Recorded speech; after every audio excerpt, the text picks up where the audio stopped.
Biden and Nancy Pelosi are confirming new stimulus checks. Here's the latest news about this. Many people across the country are eligible to receive a $1,400 stimulus check all this month.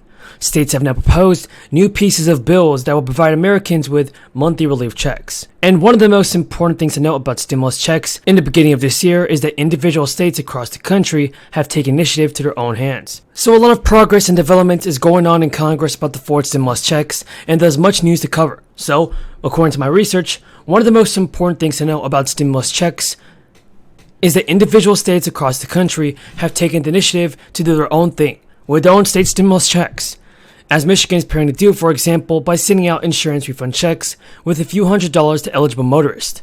Now, other states have also decided to send out stimulus checks of their own, for everything from bonuses for teachers to simply giving residents their own piece of a budget surplus. Michigan's plan is reminiscent of the insurer's Allstate announcement early on in the crisis. Similar to this, and there's also some things about insurance stimulus check. Over in Illinois, some couples that file taxes jointly and make under a total of $150,000 every single year can also see a bonus $400 stimulus check.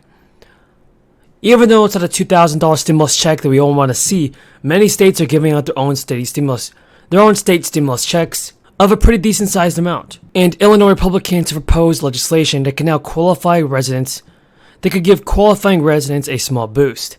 If passed, single earning under $75,000 can get $200, and joint filers making under $150,000 can get $400. Now, the efforts are similar to what the federal stimulus checks were aiming to do for Americans. Many people are also worried about Social Security recipients. All in October, the SSA announced that recipients would get a COLA raise that is of 5.9%.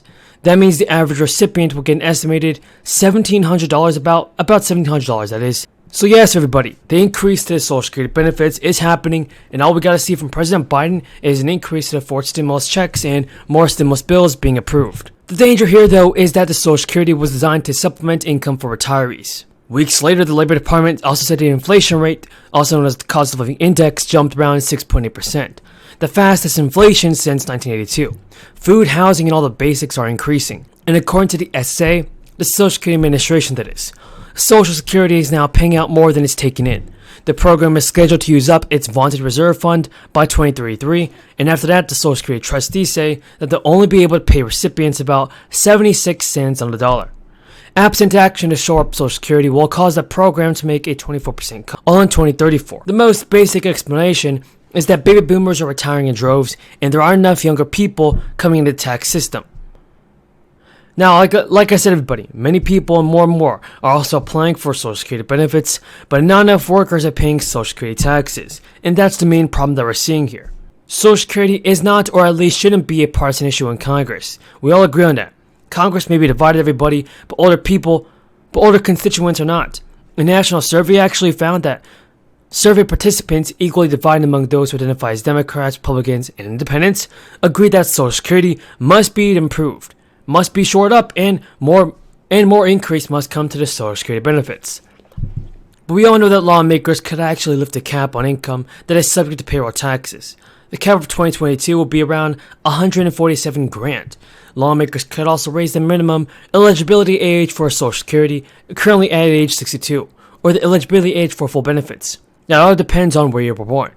So the new proposed Social Security 2100 Act also includes a host of provisions aimed at increasing benefits while adding more revenue through additional taxes on the wealthy. Notably, folks, the bill would not include ideas like raising the retirement age, which House Representative Larson and other advocates oppose. But folks, I don't get what the main problem is. Social Security benefits must be improved and must be sent out. Also, the proposal would also boost benefits, that is, and provide credits to caregivers who take time out of the workforce.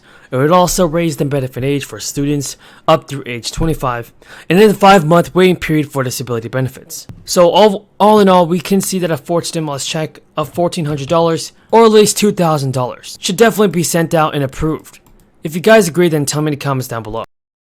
People regularly ask me to describe that volunteer spirit that we're known for, and I like to tell them it is not just a willingness, but it is an eagerness to fight for faith, family, freedom, hope, and opportunity at home, in our communities, and for our allies abroad. From lending a helping hand during the devastating Waverly floods to the brave Tennessee service members fighting for freedom each day, and the medical professionals working round the clock to fight the pandemic, that Tennessee volunteer spirit was alive and well in 2021. During this year's 95-county tour, I enjoyed meeting with local leaders, business owners, farmers, and families from every county across the state. We talked about the issues that matter most and how we can work together to make their communities even stronger.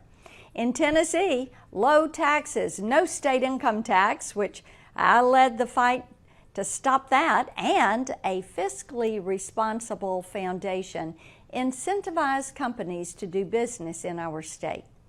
This year, I worked alongside Governor Lee and our dedicated state leaders to prioritize economic development, and I am just so pleased with the goals that we achieved. Ford and SK Innovations' $5.6 billion investment in West Tennessee is really a boon for our economy. That's 5,800 jobs, creating access to more training and workforce development opportunities, and ensuring that production of the next generation of American electric vehicles and batteries happens right here in the volunteer state. We were also pleased to welcome Smith & Wesson to Maryville, and we look forward to partnering with them as we champion the Second Amendment and foster more innovation in East Tennessee. On June 1, 1796, Congress created the 16th state from the area known as the Southwest Territory, and since then, generations of Americans have had the opportunity to call Tennessee home. Okay, in 2 minutes, I'm going to try to give you the highlights of what I was able to accomplish for Connecticut this year. Okay, start the clock. First, we were able to respond to over 500,000 Connecticut constituents who called or emailed the office about what they want from Washington this year. We returned $3.6 million to Connecticut constituents for backlog claims, veterans benefits, Social Security benefits. I spent 4 days walking across the state of Connecticut, talked to hundreds of people about what they wanted me to prioritize as their United States Senator. Was able to win $30 billion in historic funding for the Northeast Rail Corridor. That's going to allow us in Connecticut to be able to reduce the travel time from New Haven down to New York City by almost a half an hour. We were able to get $100 million to help us continue our efforts to clean up Long Island Sound so that more of us can enjoy fresh, clean water in